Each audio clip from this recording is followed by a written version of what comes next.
नमस्कार, आप सभी का हमारे YouTube चैनल पर स्वागत है। आज हम आपको सुनाएंगे आंवला नवमी की कहानी। कार्तिक शुक्ल नवमी आंवला नवमी नाम से विख्यात है। सतयुग का प्रारंभ ही इसी दिन हुआ था। इस तिथि को गौ, स्वर्ण, वस्त्र आदि दान देने से ब्रह्म हत्या जैसे महापाप से भी छुटकारा मिल जाता है। इस दिन आंवले के वृक्ष की पूजा की जाती है। अब हम आपको इसकी पूजा विधि विधान बताते हैं। प्रातःकाल स्नान करके शुद्ध आत्मा से आंवले के वृक्ष के नीचे पूरब दिशा की ओर उन्मुख होकर षोडश उपचार पूजन करना चाहिए। फिर उसकी जड़ में दुग्ध धारा गिराकर चारों ओर कच्चा सूत लपेटें तथा कपूर वर्तिका से आरती करते हुए 7 बार परिक्रमा करें। तत्पश्चात ब्राह्मण ब्राह्मणी को भोजन कराकर दक्षिणा दें, फिर स्वयं भोजन करें। भोजन में आंवला अवश्य होना चाहिए।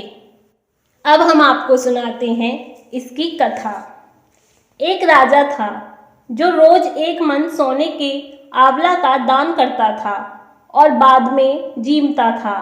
एक दिन उसके बेटे और बहुओं ने देखा कि रोज इतने आंवले का दान करेंगे तो सारा धन खत्म हो जाएगा, इसलिए इनका दान बंद कर देना चाहिए। फिर पुत्र आया और राजा से बोला कि आप तो सारा धन लुटा देंगे, इसलिए आप आंवले का दान करना बंद कर दो। तब राजा और रानी उजाड़ में जाकर बैठ गए और वह आंवलों का दान नहीं कर सके, इसलिए उन्होंने कुछ भी नहीं खाया।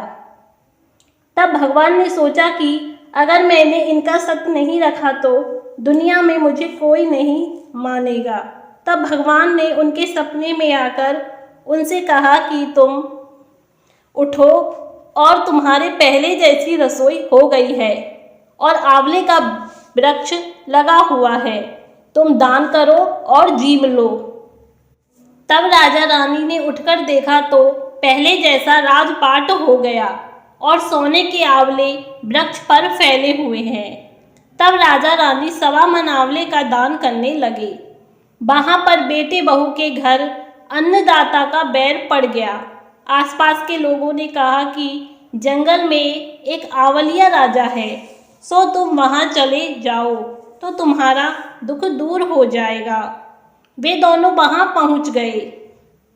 वहां पर रानी अपने बेटे और बहू को देखकर पहचान गई और अपने पति से बोली कि इन लोगों से काम तो कम कराएंगे और मजदूरी ज़्यादा देंगे। एक दिन रानी ने अपनी बहू को बुलाकर कहा कि मुझे सिर सहित नहला दो। बहू सिर धोने लगी तो बहू की आंख में से पानी निकलकर रानी की पीठ पर पड़ा। तब रानी बोली कि मेरी पीठ पर आंसू क्यों गिरे हैं, मुझे बताओ। तो बहू बोली कि मेरी भी सासू की पीठ पर ऐसा ही मस्सा था और हमने उसे घर से निकाल दिया। हमारे सास ससुर 1 मन आंवले का दान करते थे तो हमने उन्हें भगा दिया। तब सासू बोली कि हम ही तुम्हारे सास ससुर हैं, तुमने हमें निकाल दिया था परंतु भगवान ने हमारा सत रखा है। हे भगवान, जैसे राजा रानी का सत रखा वैसे सबका रखना, कहते सुनते सारे परिवार का सत रखना।